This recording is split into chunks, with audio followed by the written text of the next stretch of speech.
এই বাড়ি বাড়ি লিফলেট বিলি হচ্ছে, দেখা যাচ্ছে লোকসভা নির্বাচনে জয়ের পরেই আপনাদের জন্য পাকা বাড়ি সুনিশ্চিত করে দেবে তৃণমূল কংগ্রেস। প্রধানমন্ত্রী আবাস যোজনা পাকা বাড়িটা কার? প্রধানমন্ত্রী আবাস যোজনা প্রত্যেকের বাড়ি, এটা হচ্ছে নরেন্দ্র মোদীজির প্রকল্প। তাদেরকে টাকা দেওয়া হয়, সেই টাকাটা বিডিও অফিসে আসে, যারা বাড়ি পাওয়ার যোগ্য বিডিও অফিসের সেই নিয়ম নামগুলোর লিস্টগুলো করা হয়, তারপরে সেই বাড়িগুলো বানানো হয়। আপনাদের আগেও দেখিয়েছি যে বাড়ি যাদের পাওয়ার কথা, বিডিও অফিসের নামে ধরুন অমুক জন বাড়ি পাওয়ার কথা, কিন্তু তাকে যখন দেখা হচ্ছে তার অ্যাকাউন্টে টাকাও ঢোকেনি, সে বাড়িও পায়নি।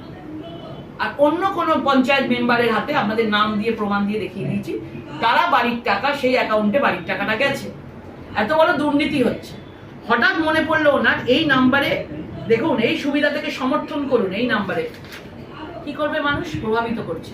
12 বছরে ওনার মনে পড়লো না, ঠিক ভোটের আগে উনি প্রধানমন্ত্রী আবাস যোজনা, মোদিজির বাড়ি, নিজেরা নিজেদের পাকা বাড়ি করে দেওয়া দিয়ে, লোগো দিয়ে মানুষকে বিলি করছে। এটা নির্বাচন বিরোধী, নির্বাচনী প্রচার বিরোধী না, সংবিধান বিরোধী না? এখন মোদিজির প্রকল্পগুলোকে পাকা বাড়ি করে দেবো, অন্য পঞ্চায়েতের মেম্বারদেরকে পাকা বাড়ি দিচ্ছ।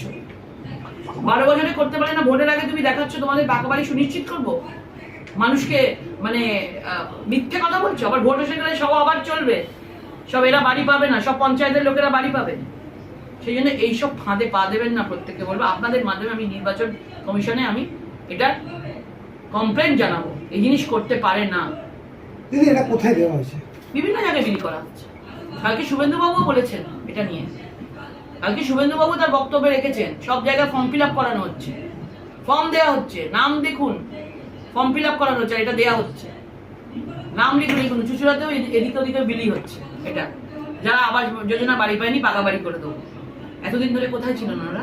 ভোটের আগে পাকা বাড়ি করে দেওয়ার জন্য হঠাৎ করে মনে পড়ে গেল তাদের,